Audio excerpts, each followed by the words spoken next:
رجعنا لحضراتكم مرة تانية كل مشاهدينا، وما زلنا معاكم، وانضم لنا على الهواء مباشرة دكتور عبد الباقي السيد عبد الهادي، أستاذ التاريخ والحضارة بجامعة عين شمس. صباح الخير يا دكتور. صباح الخير. كل سنة وحضرتك بخير.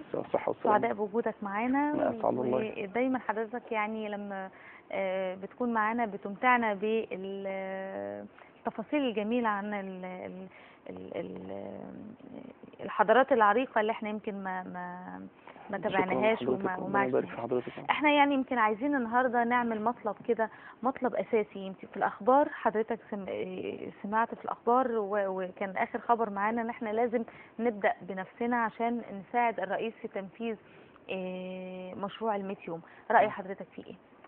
طبعا بدايه بعد حمد الله يعني أهنئ نفسي والأمة الإسلامية والعربية ومصر كلها بشعبها بشهر رمضان المبارك. أسأل الله تعالى أن يعيده علينا وعلى الأمة العربية والإسلامية وعلى مصر بالخير واليمن والبركات، وأن يوفق الرئيس في الأعمال المطلوبة ال5 مطالب في ال100 يوم الأولى من فترة رئاسته، خاصة مسألة الوقود والنظافة، الأمن، هذه الخبز، كل هذه أمور لابد أن يبدأ كل واحد منا بنفسه. يمكن بالأمس كان في مشكلة في بعض الأفران في الخبز، تعطل العمل في الخبز، فاللي كان ليه مثلا عيش ب2 جنيه بقى ياخد بنص جنيه ب75. دي مشكلة محتاجين الناس تتفاعل وتساعد. لو الفرن في حاجة ليه دعم، لمساعدة في عمالة، ان هم يوفروا له بعض الوقود، التكاتف لابد من التعاون، وده الاصل اللي تحدث فيه القرآن: وتعاونوا على البر والتقوى ولا تعاونوا على الاثم والعدوان. لابد ان يكون هناك معاونة.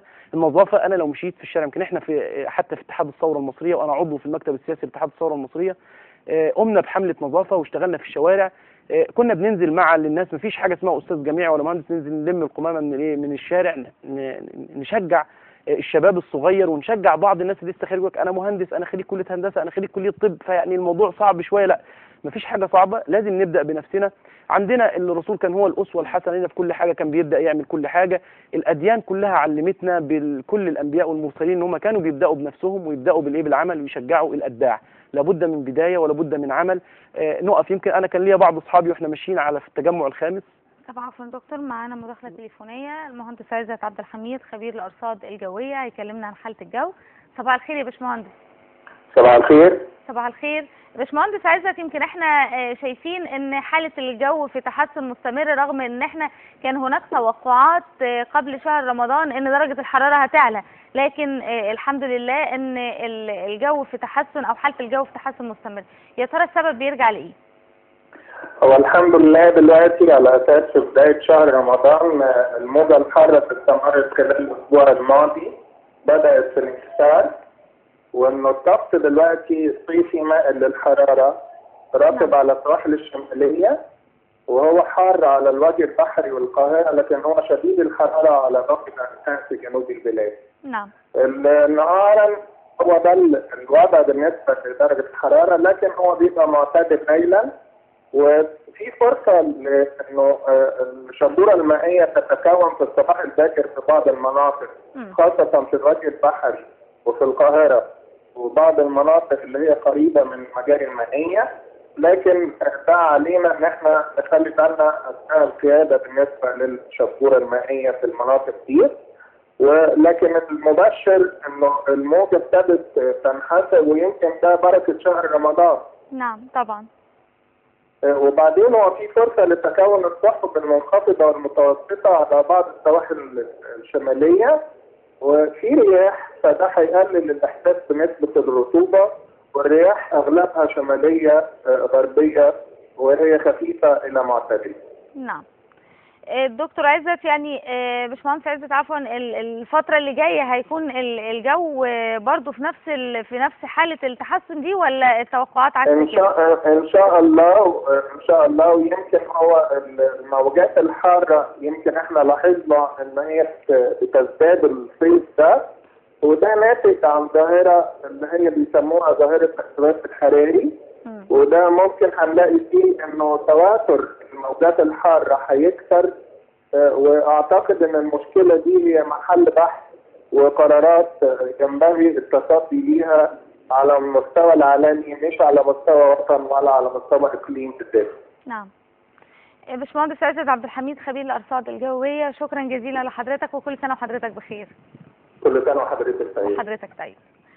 نرجع مرة تانية لدكتور عبد الباقي، وكنا بنتكلم ان كل واحد فينا محتاج انه يبدأ بنفسه عشان نشارك دكتور مرسي في تنفيذ مشروع ال 100 يوم. ده بالفعل. يمكن انا بقول لحضرتك قبل الفاصل كنا في التجمع الخامس، ومعايا صديق ليا محاسب كبير في مجموعة شركات بن لادن، وكنا محتاجين نفول العربية، فوقفنا. بدأ نتيجة للزحام والشخط والشدة والعنف اللي موجود في البنزينة، فبدأ هو وقف وبدأ ينظم وساعد، راح لصاحب البنزينة قال له انا ممكن اقدر اساعد معاك، وبدأ بالفعل نظم ورتب العربيات اللي واقفه البنزين 80، العربيات اللي واقفه 90، العربيات على السولر وهكذا. فكان شكل جميل جدا. ده اللي احنا محتاجينه في هذه الايام. الكل لازم يبدأ ويكون دوره ايجابي. الخير مش هيعم على الدكتور مرسي ولا هيعم على فصيل بعينه، هيعم على مصر كلها طبعا. باعتبار ان مصر هي رأس العروبه ورأس المردود الايجابي هيكون على المجتمع ككل طبعا. العمليه هتبقى عمليه ايجابيه على كل المصريين، بحيث يعيش المصري في عزه وبعيدا عن الضعف والهوان والفوضى اللي بتعيشها يعني مصر في هذه الايام. نرجع مرة تانية لموضوعنا وهو طقوسنا في رمضان، لكن قبل الطقوس عايزة أعرف من حضرتك بعض المطالب الرمضانية الدنيوية والأخروية أيضا. هو رمضان كشهر بيأتي هو زي الأوكازيون، فرصة لكل مسلم، حتى الغير المسلمين فيه خير برضه بيعم على غير المسلمين فيه، سواء من مكافآت أو غيره. حتى كان أيام الدولة الإسلامية المكافآت كانت بتعم على الجميع، الخيرات. المطالب الدنيوية كلنا عارفينها، الكل بيجي قبل رمضان بساعات أو بأيام معينة بيبدأ يجهز نفسه، يقول لك يعني عشان ما أجيب حاجات قبل العيد، بدل ما تبقى زحمة العيد دي حاجة، أجهز الأكل، اللحمة، الكنافة، القطايف، كل الحاجات دي مطالب دنيويه. بجهز نفسي، اشوف مصاريف لحاجه، المشروبات اللي عندي، التمور، البلح وهكذا، كل دي مطالب دنيويه.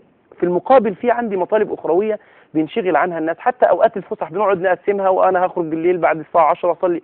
في بقى مطالب اخرويه دي محتاجينها. اول مطلب فيها لابد اثر الصيام يحقق التقوى. المطلب الاساسي كل واحد يكون التقوى تاتي في قلب كل مسلم، وده مصداقا لقول الله عز وجل يا أيها الذين آمنوا كتب عليكم الصيام كما كتب على الذين من قبلكم لعلكم تتقون. ربنا لما يقول لعلكم، عند أرباب اللغة وأهل اللغة يقولون لعل عند الله وعند الرسول تفيد التحقيق. لازم كل واحد يجي في رمضان التقوى تتحقق فيه. إن كان حتى عنده شيء من الظلم بينتهي عن الظلم، يشهد الزور بيتوقف عن شهادة الزور، يكذب بيتوقف عن الكذب. كل هذه الأمور بتمتنع تماما في نهار رمضان إذا كان من المؤمنين حقا كما قال الله عز وجل. لأن لعل تفيد، حتى لو هو ماشي في الشارع هيعاكس حد، هيبص لده، يشخط، يشتم، كل هذا بيتوقف تماما. يبقى ده مطلب أساسي لكل مسلم. لو واحد لقى نفسه مش قادر يحقق المطلب ده أو التقوى دي، يبقى لا، في خلل. يعني دي نقطة أساسية لابد أن تتحقق في كل مسلم في شهر رمضان. المطلب الثاني القرآن، معايشة القرآن. الأصل أن الصيام مرتبط بالقرآن، يمكن ده ورد عندنا في حديث رواه البخاري عن النبي صلى الله عليه وسلم، وفيه الصيام والقرآن يشفعان للعبد يوم القيامة. يقول الصيام أي رب منعته الطعام والشهوة في النهار، ويقول القرآن أي رب منعته النوم بالليل، فيشفعان، يشفعوا في تلازم. فإذا لابد أن يحيي أو أن يحيي العبد نهار رمضان بقراءة القرآن، وأن يتدبر ذلك ويعمل بما فيه. ده أصل أصيل. لذلك كان سيدنا عثمان بن عفان في رمضان كان يصلي التراويح أو يصلي صلاة القيام، ويأتي عشان يدينا مثال للتدبر والحياة مع القرآن، يختم القرآن كله في ركعة الوتر، يجيب القرآن كله. الإمام الشافعي رحمه الله كان يختم القرآن في رمضان 60 مرة، مرة في الصباح ومرة المساء. احنا اللي بيختم مرة أو اتنين بحس ان هو يعني عمل. الخليفة المأمون، وده خليفة بالمناسبة كان واحد من قامت ثورة في طنطا هنا، كانت في أيام الدولة العباسية، جه من بغداد إلى مصر خصيصا عشان ينظر في أمر في أمر الثورة. المأمون رغم المشاغل اللي عنده، كان الكثير من الدويلات تابعة للخلافة، وده كان خليفة بيحكم عدد كبير جدا من الدول، مع ذلك لم يشغله الحكم عن الحياة مع القرآن. كان بيقرأ القرآن في رمضان أكثر من 40 مرة.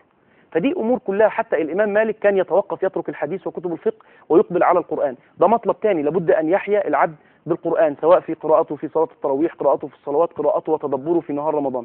مطلب تاني ومهم قوي احنا بنعمله، ده يعني يكاد يكون عادة من العادات، الإفطار.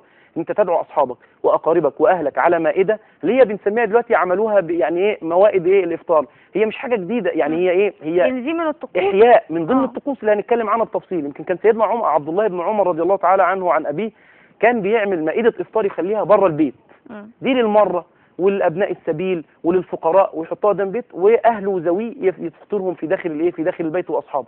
فدي كان مثال اللي هي ما يسمى بمائده الرحمن الان اللي موجوده سواء في الطرقات او في الشوارع. ده لفته اللي هو يحقق قول النبي صلى الله عليه وسلم: من فطر صائما في نهار رمضان كان له من الأجر مثل أجر الصائم دون أن ينقص من أجره شيئا. فالصحابة بتقولوا: يا رسول الله، ليس كلنا يجد ما يفطر أو يفطر به الصائم، يعني ممكن أنا واحد عايز يجي يفطر على لحم، يفطر على حاجة، مفيش. فالرسول أرشدهم لأن من فطره على جرعة ماء، شربة ماء، ده كده خد الأجر.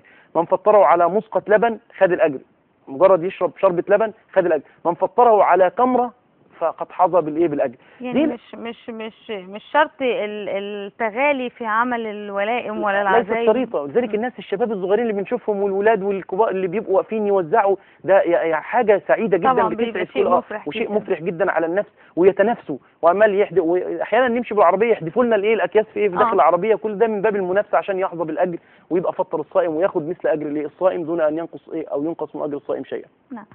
دكتور عبد الباقي، يمكن الدولة الفاطمية تحديدا أكسبت لرمضان طعم ومذاق خاص وبعض العادات والتقاليد. يعني أنا كنت أسمع إن كان في بيوزعوا بعض الدنانير، وبعد كده كانوا بيعملوا كحك العيد ويحطوا جواه الدنانير ده، يعني أو الدولة الفاطمية هي اللي بدأت أو اخترعت مثل هذه الطقوس وكحك العيد تحديدا.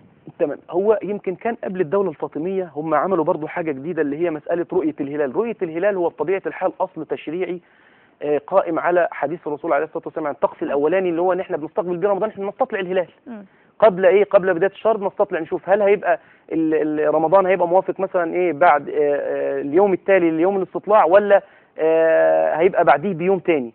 فده الاستطلاع قائم على حديث صوموا لرؤيته وافطروا لرؤيته، فان غم عليكم الدنيا مقفله وما شفتوش وحصل غيام اكملوا عده شعبان 30 يوما.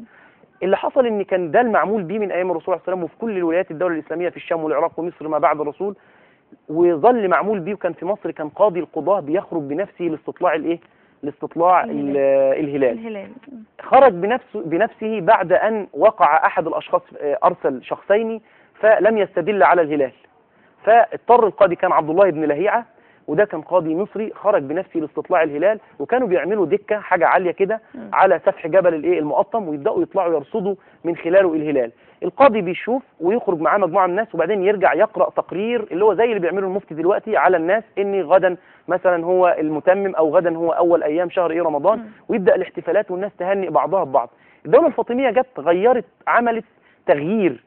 يعني حتى انا اذكر ان بعض القضاة كان عشان يكسب الشرعية لما ما خرجش كان تعبان مرض في فترة من الفترات في عهد الدولة الإفشيدية، فخلى بعت ابنه، يعني حتة برضه يعني ملمح حتة التوريث، وحتة يعني ابن القاضي هيعمل عملية يديله الشرعية او يدي الشرعية اللي يعني ابني موجود معاكم، انا مش موجود وتعبان، ابني يخرج معاكم.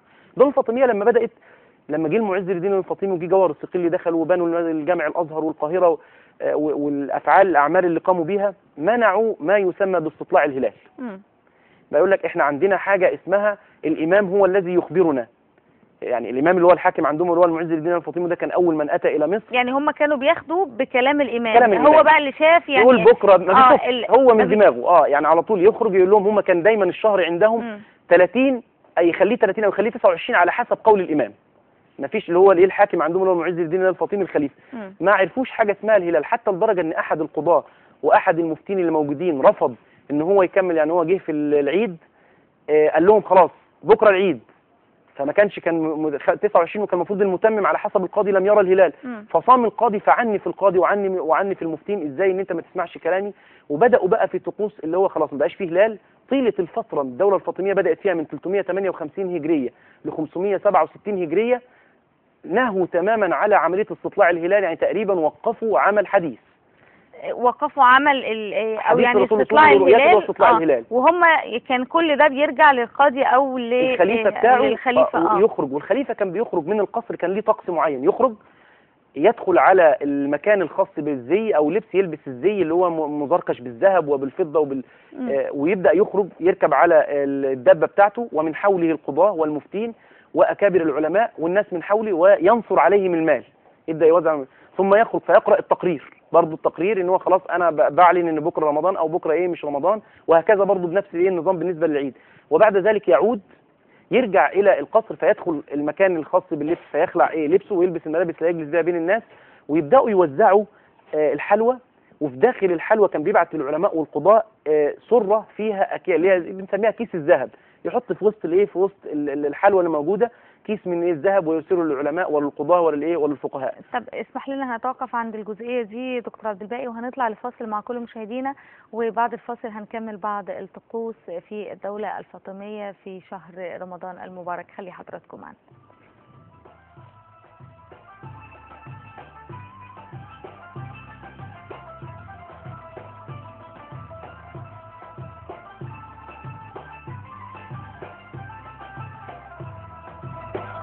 لما تلاقي نجوم السما مليانة إيمان، واما تلاقي الخير والحب في كل مكان، واما تلاقي هلال نور في السما فرحان، يبقى بعود رجوعك لينا يا رمضان. لما تلاقي نجوم السما مليانة إيمان، واما تلاقي الخير والحب في كل مكان،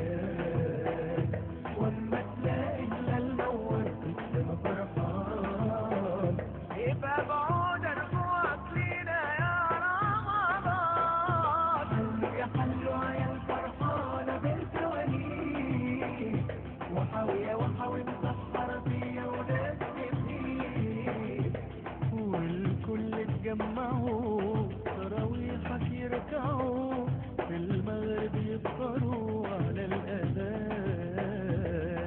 يا حلوة يا الفرحانة بالفوانيس، وحاوية وحاوي مسحرة فيا وناس جميل، والكل اتجمعوا تراويحك يركعوا، في المغرب يفطروا على الأذان. نجوم السما مليانة إيمان، واما تلاقي الخير والحب في كل مكان. رجعنا لحضراتكم مرة تانية، وانضمت لنا على الهواء مباشرة الشاعرة عبير تميمي. صباح الخير يا عبير، كل سنة وانت طيبة. أنا شايفة إن انت معاكي انت منين الأول؟ أنا من مركز المنظرة، محافظة الدقهلية. الدقهلية؟ من مدينة المنصورة. الشعر انت واخداه هواية ولا يعني بتعتبريه مهنة ولا لا، هو أنا الشعر موهبة من عند الله. فأنا واخداها حاليا هواية. وبتمنى ان هي تصبح مهنة ان شاء الله رب العالمين. ان شاء الله. طيب هتقدم لنا ايه النهارده؟ هنبدا معاكي. انا هقدم لكم اول حاجة عن رمضان. يا ريت تعلي صوتك شوية. حاضر. اول حاجة قصيدة انا كاتباها عن شهر رمضان الكريم بعنوان يا رب دايم. اتفضلي.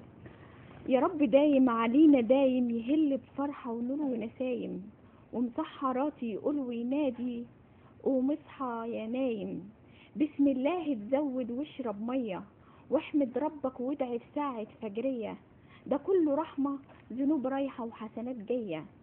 رمضان يا أحلى ضيف، يا أحلى زاير، يا أجمل هدية لرسول البشاير، قرآن يهدي النفوس ويطمن القلب الحاير. من العام للعام بنستنى يجينا، لاجل ما يجيب البركة والخير لينا، ويلم الشمل مع أحبابنا وأهالينا. أمانة ما تتأخر ولا تغيب، وتكون من قلوبنا دايما قريب، يا شهر التقوى يا أجمل طبيب. جميل جدا، كلمات جميلة عبير. نرجع لدكتور عبد الباقي وعلاقة الشعر في الدولة الفاطمية، ترى كان له أيضا من الطقوس؟ طبعا هو الشعراء كان مهمين جدا، كان لهم دور سياسي ودور حضاري ودور كان بيتغنوا دايما بالخلفاء وبأعمال الخلفاء، وحتى ان كتير جدا كتبوا الكنافة والقطايف اللي اتعملت. هي يمكن الكنافة موجودة أصلا والمسحراتي، وكان ليه كتابات معينة بيقولوا بعض أبيات شعرية يبدأوا يرددوها والأطفال يرددوا الضرب المسحراتي. الكنافة صنف فيها الإمام السيوطي رسالة كاملة ملأها بالشعر في التغزل في الكنافة وفي القطايف، وهي أصلها بتعود إلى أيام سيدنا معاوية بن أبي سفيان، اتعملت له وبعد كده اتأصلت في عهد سليمان بن عبد الملك، وزادت قوي بقى أيام الدولة الفاطمية.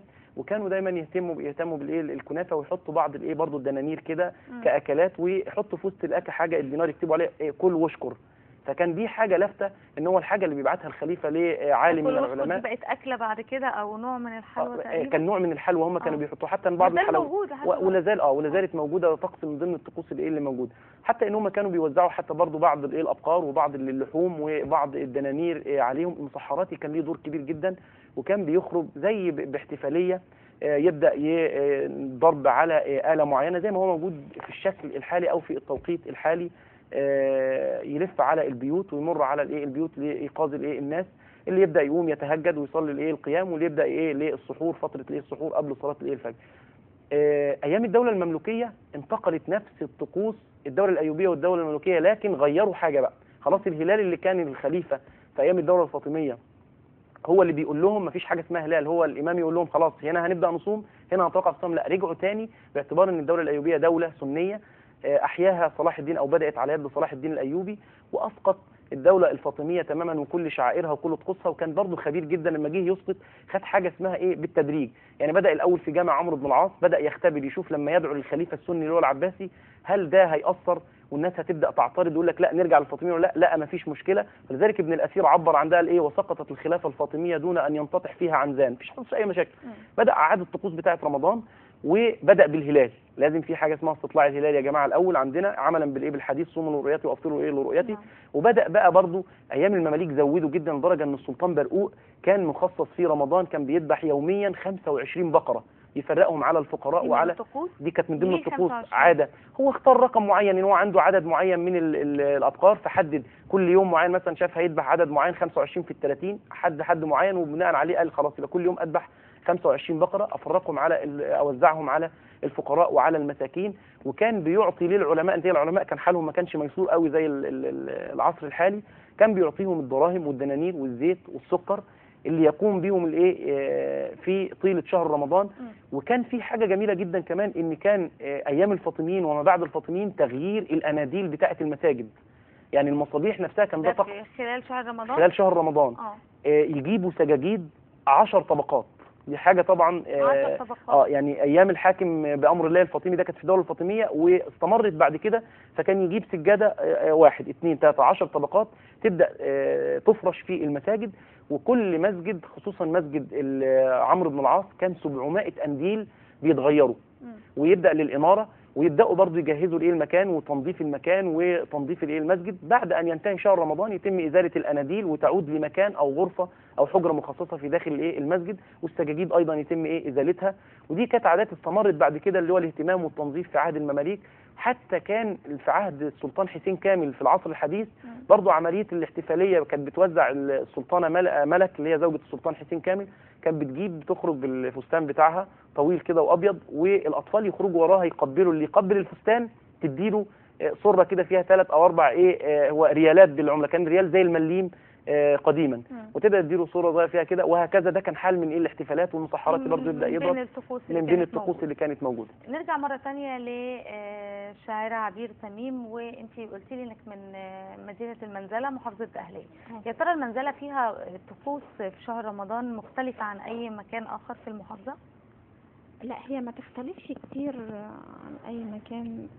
هي طقوس اللي في المنزله بالطبع الريفي بتبقى غالب ان هو في اول يوم رمضان، يعني كل ناس تلاقيها تاكل تاكل اللي هو البط ده شيء مقدس، لازم يكون اول يوم رمضان. اول يوم رمضان لازم البط؟ لازم البط. ليه بقى؟ احساس يعني في اول يوم رمضان يعني اكل البط ده يعني يحس ان هم ما احتفلوش برمضان لو ما كانوش بط. لازم اكله من الاكلات الدسمه يعني. الاكلات الدسمه دي حاجه. تاني حاجه ان احنا عندنا في المنزله في حاجه اسمها الموسم. الموسم ده لو ده موجود في اي مكان، الموسم موجود في اي مكان يعني. بس يعني بالاكثر من بقى الطقوس اللي موجوده في اي مكان. ممكن يكون عندنا يعني زايد شويه. بتهيألي مفيش اختلاف قوي ما بين المنزله وبين اي مكان في بيعتبروا اول يوم رمضان ده موسم؟ اول يوم رمضان موسم ولازم استعدادا يعني هو من قبليه بيتم ارسال الحاجات بقى. ده برضه من الطقوس من ضمن الطقوس كان موجود برضه اكل البط. لا البقر كان هو اللي مشهور ايام الايوبيين والمماليك. البقر يعني هو البقر، وبعد كده خدوا الاغنام، كان دايما يذبحوا ابقار اللحوم يعني عموما. لحمه الابقار تحديدا. الابقار. يعني هو كان عامله مليك الابقار، ده كانت عاده من ضمن العادات. يمكن في مدينه ابيار جنب المحله الكبرى، هي لها مركز كفر الزيات. يمكن كان ليها دور كبير جدا مدينه ابيار في استطلاع الهلال. دي كانت حاجه يعني بالنسبه لان انا اهتميت في ان انا في الدلتا نهتم برضو بايه، سواء ما اتكلمنا عن الثورات او كل الحلقات اللي فاتت ندي حته للدلتا. مدينه ابيار مدينه كانت بجوار المحله، وكانت بتناطح مدينه القاهره في الرؤيه. يعني اذا كانوا هم بيشوفوا في القاهره فكان ده زي كمركز تاني، لان كان ليها شهره وعلمائها كانوا او يعني سطحها عالي عن وارتفاع ارتفاع السطح، والعلماء اللي فيها علماء مميزين، والقضاه كانت فيها يعني كمركز بعد القاهره بيمثل الدلتا او وجه بحري. فكان قريه ابيار مركز كفر الزيات بالظبط، اللي هي حاليا هي كانت قديما تابعه للمحله الكبرى، وهي بجوار حتى بجوار المحله الكبرى. فكانوا يستطلعوا الهلال في القاهره وياتوا لاستطلاع الهلال في قريه ابيار عشان يتاكدوا ويبقى في مرصدين 2 او رؤيتين. طب احنا معانا تليفون. الو الو الو الو. طب انتظار التليفون مره ثانيه. يمكن كان في الطقوس اللي احنا محتاجين برضو يعني هو طقس وعباده في نفس الوقت، لان هو قال لك بالنيه تحول العبادات الى عادات، تبقى شيء من العادات. كان الشيء اللي هو طقس اساسي كان موجود من ايام الرسول وما بعده في مصر بعد كده، اللي هو الاهتمام بصلاه التراويح. الناس تخرج في افواج في جماعات لصلاه القيام او التراويح او التهجد. دي دلوقتي بقت من الاساسيات. بالظبط، يعني ده مطلب من ضمن المطالب الاخرويه. وانا عايز بس حاجه اللي هي الثلاث مصطلحات دول هم معنى واحد: القيام، هو التراويح، هو التهجد.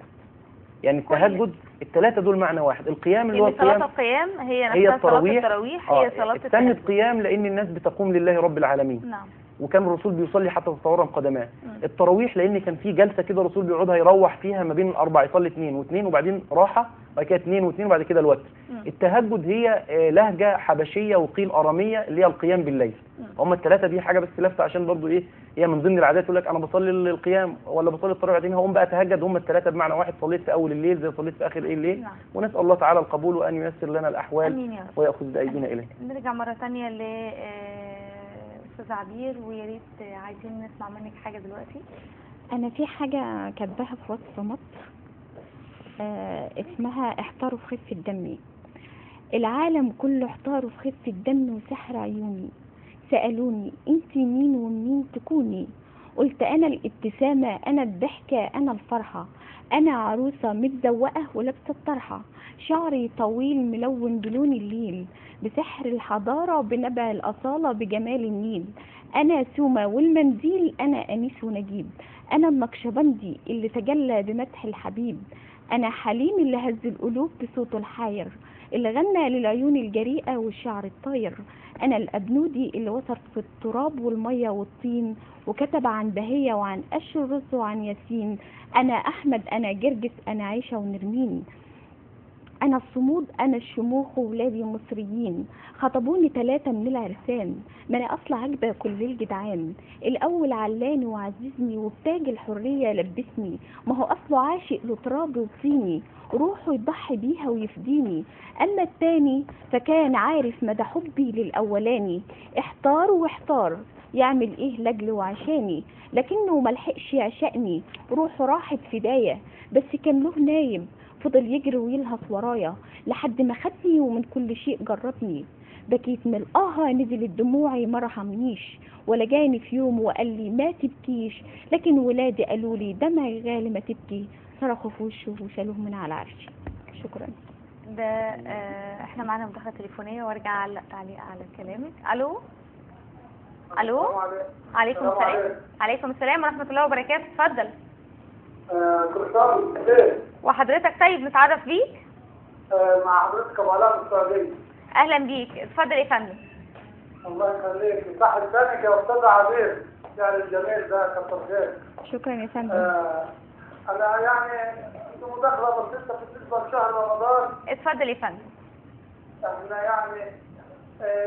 يعني مثلا الاستاذ عبير يعني وصفت العادات والتقاليد الموجوده في المنزله الموجوده في كل الريف عامه. وطبعا الاخ اللي معاكي يوسف برضك دكتور عبد الباقي.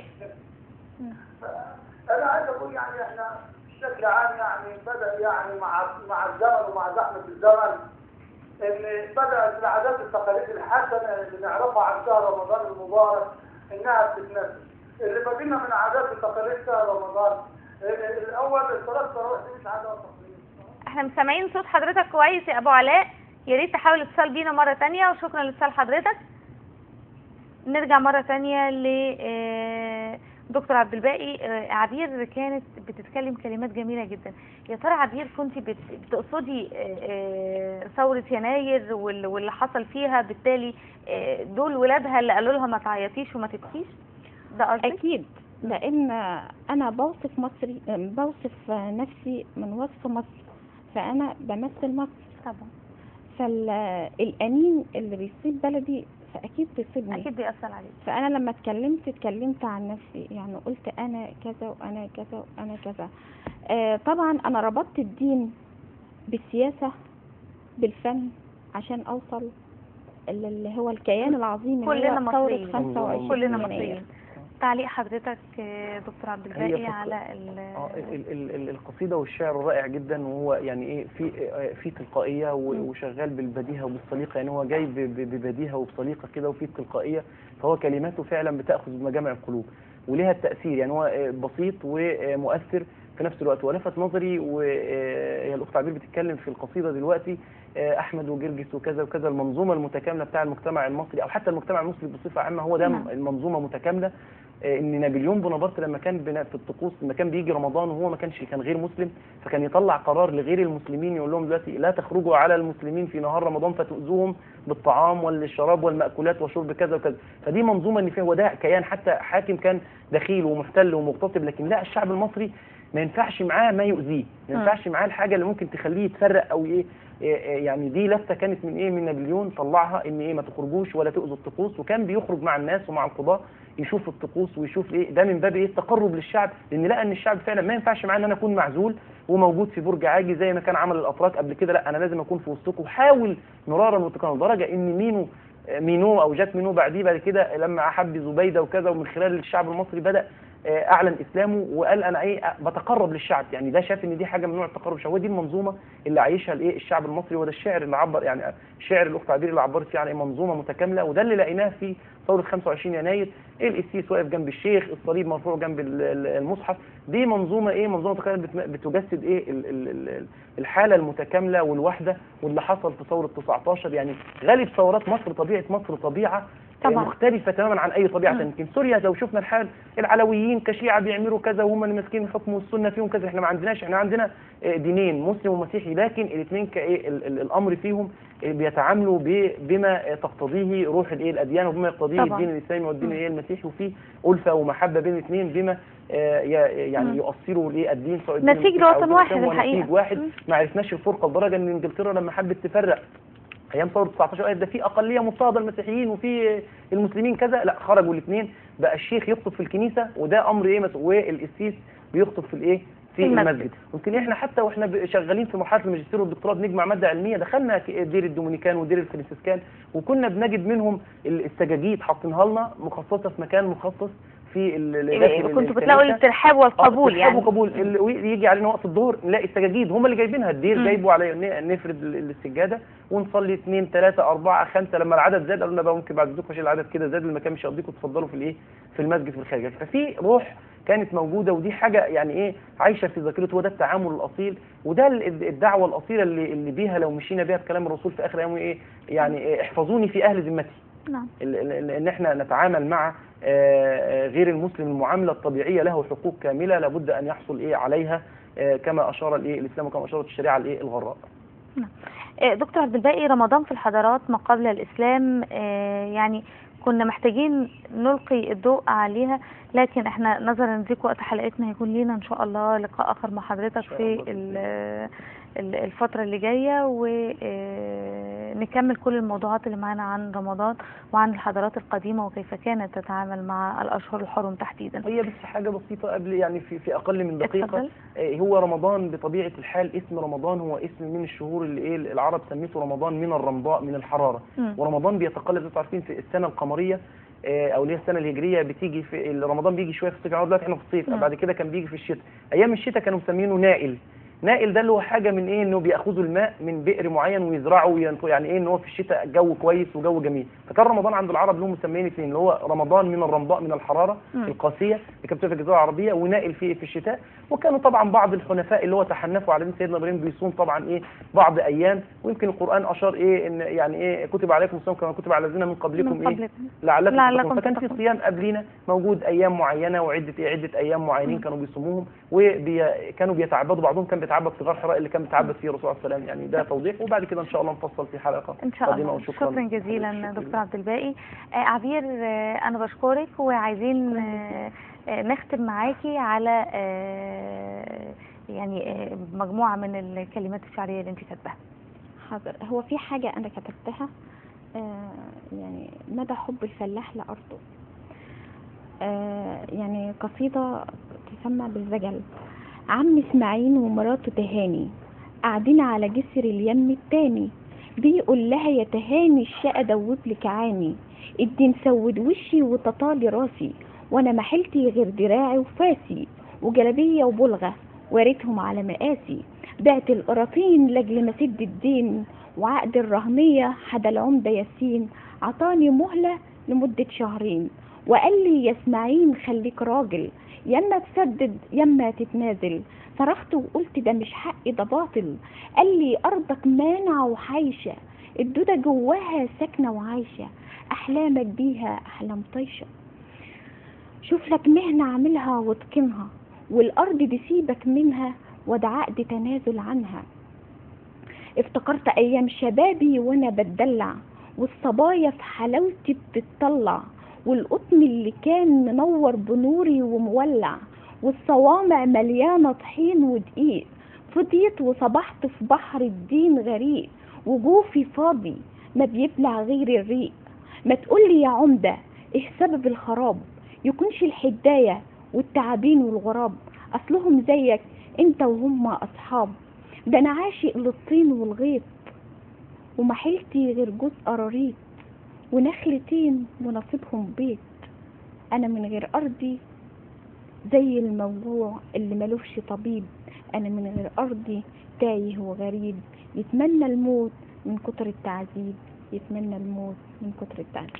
شكرا جزيلا عبير، كلمات جميلة جدا، ان شاء الله يكون لنا لقاءات اخرى معاكي. بشكرك على وقتك معانا، وبشكر دكتور عبد الباقي مرة تانية، وبشكر كل مشاهدينا ومشاهدي بصبح عليك على وقتكم معانا. كنا معاكم النهارده على مدار ساعة بموضوعات كتيرة جدا بتهم كل حضراتكم. ان شاء الله نتقابل في الاسبوع القادم قبل ساعة من دلوقتي، ولكن غدا تلتقون مع أسرة جديدة من أسر بصبح عليك. الى اللقاء.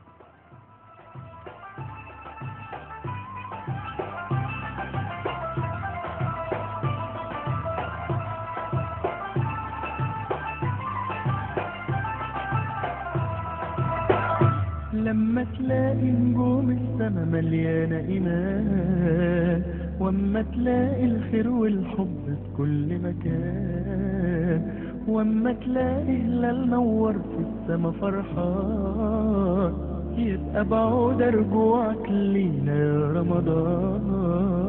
لما تلاقي نجوم السما